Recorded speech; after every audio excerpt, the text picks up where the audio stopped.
I think we're here to struggle and to learn.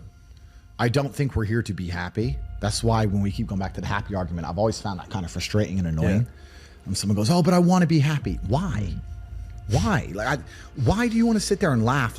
Like you were happy your entire childhood. That's your happy days. You're allowed to be happy as a kid. Finished. It's all over now, right? You're a man. You have responsibilities. I think we're here to do important. Provide, protect, and we're also here to do important things. And important things are going to be difficult, and they're going to be hard, and you're going to get frustrated. But that's what gives you purpose. If I feel extremely happy and excited, I'm going to use that as motivation or energy to do amazing things and do good and work hard. If I feel absolutely depressed and distraught, I'm going to use that as endless energy and motivation to do amazing things and work hard. It doesn't matter what you give me. Energy cannot be destroyed. It can only be converted and transferred. It doesn't matter what fuel you give me. If you give me diesel, petrol, kerosene, vodka, doesn't matter what you put inside of my engine. Hard work is going to come out. Absolutely. Success. That's all I know how to do. Yeah. That's all I know how to do. It doesn't matter what fuel you put in my engine. My engine only knows how to do one thing, and that is succeed. Life as a man is exceptionally difficult. I say the most beautiful and the most terrifying thing about being a man is you're born without value. Society doesn't care about you.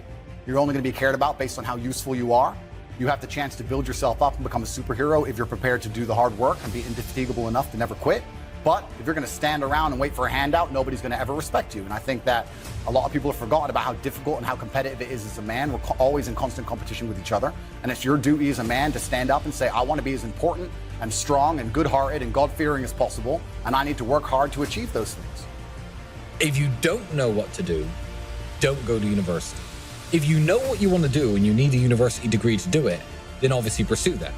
If you don't know what you want to do, going to university is going to burn 3 or 4 years of your time and likely get you into a bunch of debt and a bunch of trouble that you don't need. When I was going to school and they're sitting there going, you're not going to get a good job if you don't get good grades, I was the one sitting there going, you're a liar, shut up. I just knew the teacher was lying. I knew school was bullshit. I knew college was bullshit. I knew university was a lie. I always knew it was a trick and a con. I didn't truly understand things to the level I understand them now. But I had an intrinsic understanding, and I think everybody does. If you're at a gas station and it's 3 in the morning and a Lambo pulls up and a guy gets out of it, you're thinking criminal, drug dealer, gangster. Yeah. You're not thinking, he has a uni degree. Because you're not going to think that. So when you see money, people don't even associate the money they see with university. But then they go, I want to make money, so I go to university. It doesn't make sense. Everybody understands that you're the sum of the 5 people you spend the most time with. Everybody understands that. But they understand that and still hang around with fucking losers. True. It's like, is that not the ultimate mark of being a dumb? If you understand that that's the truth and you don't create your friendship and create your reality, then you're a loser. Stop trying to live like the man unless you've actually become the man first. And that means women. Stop trying to get laid all the time and get beautiful women. Because if you are a nobody, the time and effort it's going to take into convincing a really beautiful woman to go to bed with you, so you're burning your hours.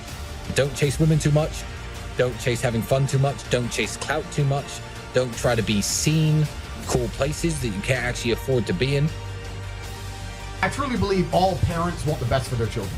Even if they may be saying the wrong thing, I don't think there's anybody alive who has a kid and wants it to have anything less than the best life they believe they can have.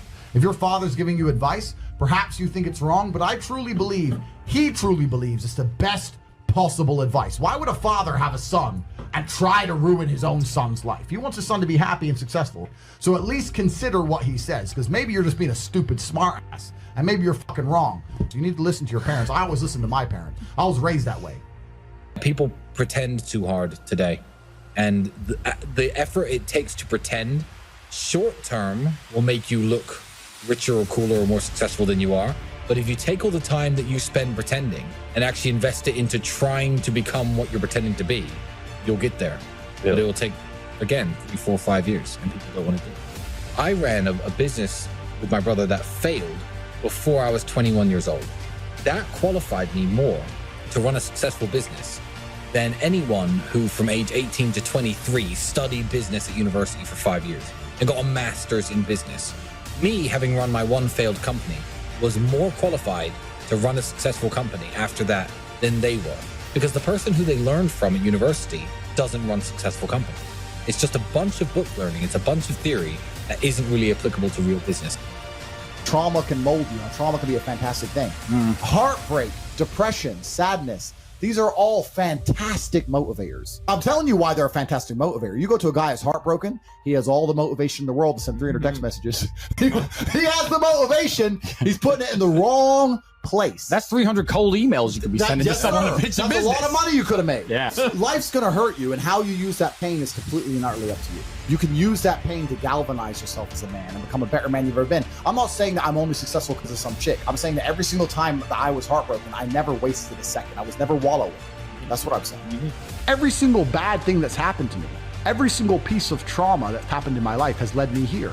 So if you're happy with where you are currently, then you have to be happy for every bad thing that's ever happened to you. If you look at your life now and go, I'm quite happy with where I am, then you have to be happy with every single shit day you've had, because you wouldn't end up here any other way. You know, I wouldn't have grown as a man if my father didn't die. You learn a lot about yourself as a man when your father dies.